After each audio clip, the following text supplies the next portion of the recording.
যেহেতু পামেলা গোস্বামী বিজেপিতে জয়েন করেছে এবং বিজেপিতে আছে, স্বাভাবিকভাবেই তার সবার সঙ্গেই ছবি আছে। আপনারা জানেন পশ্চিমবঙ্গ সরকারের এটা খুব প্রিয় একটা খেলা দাঁড়িয়েছে। বিরোধী নেতা নেত্রী যাকেই দোষারোপ করতে হবে, ড্রাগস কেস দিয়ে, নার্কোটিক কেস দিয়ে তাকে ফাঁসানো তাদের খুব প্রিয় বিষয়। বিচার হবে, বিচার হলে যা শাস্তি তার প্রাপ্য।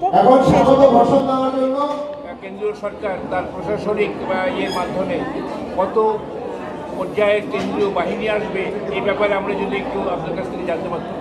কেন্দ্রীয় বাহিনী থাকবে। 2011 সালের ইলেকশন যেভাবে হয়েছে, 2016 সালের ইলেকশন যেভাবে কেন্দ্রীয় বাহিনী তত্ত্বাবধানে হয়েছে, নির্বাচন কমিশন সেটাকে অ্যাসিওর করবে এবং মানুষ যাতে নিজের মতামত নির্ভয়ে প্রয়োগ করতে পারে সে ব্যবস্থা করা হবে। এটুকু আশ্বস্ত করা যায় যে নিজের ভোট সকলে নিজে দেবে এবং ভয়মুক্ত পরিস্থিতিতেই দেবে। কিন্তু আমরা এর আগে দেখেছি কেন্দ্রীয় বাহিনী এসেছিল, কিন্তু কেন্দ্রীয় বাহিনীকে টোটালি বসিয়ে রেখে দিয়ে রাজ্য সরকারের পুলিশ বাহিনীকে দিয়ে কাজ করানো না, এরকম হবে না। বারবার করে কেন্দ্রীয় স্বরাষ্ট্রমন্ত্রী নিজে বলছেন, নিজে যেখানে অ্যাসিওর করছেন সেখানে এই পরিস্থিতি হবে না। যেহেতু 18 সালে এবং 19 সালে পার্টলি সন্ত্রাস থেকেছে, 18 সালে পঞ্চায়েত নির্বাচনে যে ইলেকশন হয়েছে সেই ইলেকশন বিশ্ব দেখেছে, রক্তাক্ত ইলেকশন হয়েছে। স্বাভাবিকভাবে বিধানসভা নির্বাচন 2021কে রক্তপাত শূন্য করবার জন্য কেন্দ্রীয় বাহিনী এবং স্বরাষ্ট্র মন্ত্রক দুজনেই তৎপর আছে। আমরা আশা করছি এবং আমরা সম্পূর্ণ ভরসা রাখছি রক্ত শূন্য নির্বাচন হবে। মানুষ নির্ভয়ে ভোট দিতে পারবে, ভয় মুক্ত পরিস্থিতি অ্যাসিওরেন্স দিচ্ছে। আচ্ছা, তো এবার একটা রেল প্রজেক্ট হয়ে আছে হাফ ডান, অর্থাৎ কিছু কিছু কাজ হয়েছে এখনো বন্ধ, আর এবারকার বাজেটে মাত্র 1000 টাকা সময় লাগবে। একসঙ্গে সবগুলো প্রজেক্ট একসঙ্গে এক লাইনে হওয়া সম্ভব হয়। ধীরে ধীরে সব হচ্ছে। মোদিজি যতক্ষণ সরকারে আছেন সবগুলো কাজ সমাপ্ত হবে। আর হয়ে গেছে ভাই। भारतीय जनता पार्टी की विजय, लोगों का सहयोग लेना, उनका स्नेह प्राप्त करना, समस्याएं जानना और समाधान भी उन्हीं से लेना, ताकि हम अपने विधानसभा के और जिले के घोषणा पत्र में उनको लिख सकें। और भारतीय जनता पार्टी का घोषणा पत्र शपथ पत्र होता है, और इसलिए मुझे लगता है कि संवाद का, सहज संवाद का ये बेहतरीन तरीका है, जहाँ पर सभी प्रकार के व्यापारी, सामाजिक और राजनीतिक कार्यकर्ता, प्रोफेशनल्स, वो सारे लोग एक जगह मौजूद हों और उनसे चर्चा हो। यही लोकतंत्र की ताकत है। अच्छा, और एक सर, इस बार जनता कितना सुरक्षा से वोट दे पाएगा?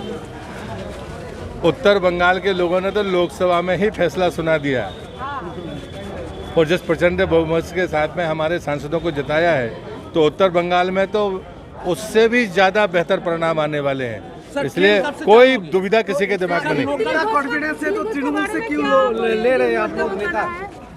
नहीं, मुझे लगता है ले रहा है, ये कौन सी बात होती है। भारतीय जनता पार्टी में सबके लिए दरवाजे खुले हैं। जो हमारी विचारधारा को मानता है, अच्छे लोगों को पार्टी में आने में भारतीय जनता पार्टी को परहेज नहीं है। हम वो रीजनल पार्टियों की तरह बर्ताव नहीं करते हैं कि किसी को परहेज करने लगे। कोई अच्छा कार्य करता है, अच्छा समाज सेवक है, उसको आना चाहिए। नमस्कार। अगर पूरी कर सकते तो लीजिए, वरना लागत भी दुगनी होती है और बाकी चीजें होती है। आप 2014 के बाद जिस भी जगह का भूमि पूजन हुआ हो, कोई भी लंबित परियोजना का नाम बताइए, हम तैयार हैं। तो सही बोलो, उन्हें तो इतने पत्थर लगाए हैं कि उनके पुरखे भी आएंगे तो होने वाला नहीं था, तो होने के लिए लगाए नहीं थे वो। अटल जी के समय एक नीति बड़ी बनी, उन्होंने कहा कि कोई भी रेलवे का प्रोजेक्ट वो 10 साल से ऊपर नहीं जाना चाहिए, ये समय 6 वर्ष के भीतर होना चाहिए। राजनीति में एक तमाशा शुरू हो गया था बीच में, रेलवे तो नेतागिरी का अड्डा बन गया था। रेलवे बजट का मतलब है कितने स्टॉपेज आपने करवाए, लोगों ने भूमि पूजन कर दिए, पैसा उसको था ही नहीं। तो ये काम ये सरकार नहीं करती। आप मोदी जी के समय जो भी परियोजना का शिलान्यास हुआ होगा, वो 5 साल के भीतर उसका लोकार्पण तय है, क्योंकि भूमि काम की शुरुआत का दिन तय है और पूरा होने का दिन तय है। अटल जी ने भी ये बात कही थी, लेकिन बीच के कालखंड में जिनके आप नाम दे रहे हो, चाहे वो लालू है, जो भी इवन यही ममता बनर्जी हो, मैं आपको इसका उदाहरण बना देता हूँ तो आपको अच्छा लगेगा। मैं बालाघाट का सांसद था, बाद में कोयला राज्य मंत्री इन्हीं के साथ था, मुझे मेरी कैबिनेट थी। तो मेरा पहला आंदोलन इन्हीं के खिलाफ में, जब ये रेल मंत्री थी तब मैं सांसद था। हमारे यहाँ गोंदिया जबलपुर एक रेलवे लाइन थी।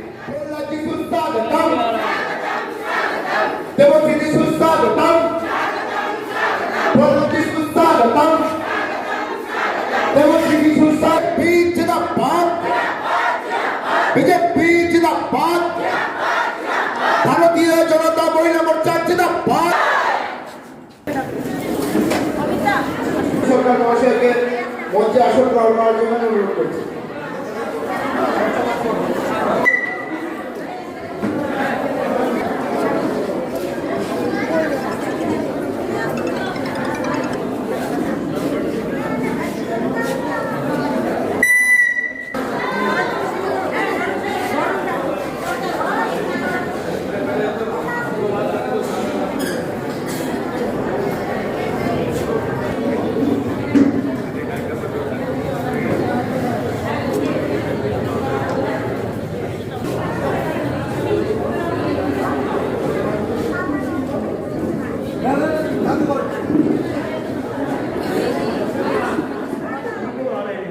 ताकत पर आ रहे हैं, तो हम लोग इसके लिए तो इंसिक्योर है।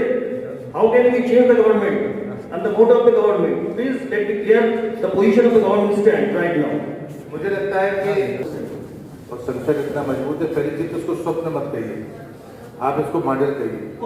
क्योंकि मोदी जी के नेतृत्व में आप 7.5 साल से देख रहे हो, जहाँ राज्य की हमारी सरकारें चल रही हैं, हम कहते हैं खुलेआम आप जाओ, उत्तर प्रदेश, मध्य प्रदेश, हिमाचल, उत्तराखंड, हरियाणा, जहाँ पर दिया आप जाओ, मॉडल देखो। हमने इतने वर्षों किया है, हम उसी को कह रहे हैं, किसी को स्वप्न नहीं दिखा रहे। जो हमने किया उसी को कह रहे हैं, और इसलिए उसमें वो नहीं है। दूसरी बात यह है कि नए लोग तो आएंगे। मैं भी 30 साल पहले संसद में आया था, 28 साल, 28.5 साल का था, पार्लियामेंट में गया, लेकिन मैं मानता हूँ कि मेरी जगह कोई और आना चाहिए। ये मन में बड़ा रखना पड़ेगा। दूसरा, हमारे तरीकों में हमको ये भी तय करना पड़ेगा, जो प्रशिक्षण होते हैं वो प्रशिक्षण अच्छे खासे ऐसे कार्यकर्ता को जिसके मन में ऊर्जा होती है, उत्साह होता है, लेकिन विचार की दिशा नहीं होती, वो वर्गों से आ जाती है। लेकिन हमें ये मानना पड़ेगा कि लोकशाही है, जनमत सिर्फ विचार के नाम पर नहीं मिलता। कई बार आपका व्यक्तित्व बहुत अच्छा होता है, आपका व्यवहार होता है, आपके काम करने की शैली अलग होती है। और हम में से जो लोग भारतीय जनता पार्टी में काम करते हैं, उनमें भी कार्य शैली में तो मतभेद होता ही है ना। मतभेद ना क्या, तो भिन्न भिन्न तो होती है, और इसलिए नए लोगों से बिल्कुल परहेज मत करिए। हाँ, हमारी आइडियोलॉजी के खिलाफ नहीं होना चाहिए, जरूर ध्यान रखें। कार्यशैली तो बदल जाएगी, साथ में चलने के बाद हम अपना रास्ता, उसको गंगा में मिलने वाले नाले गंगा में मिल जाते हैं, विश्वास करें।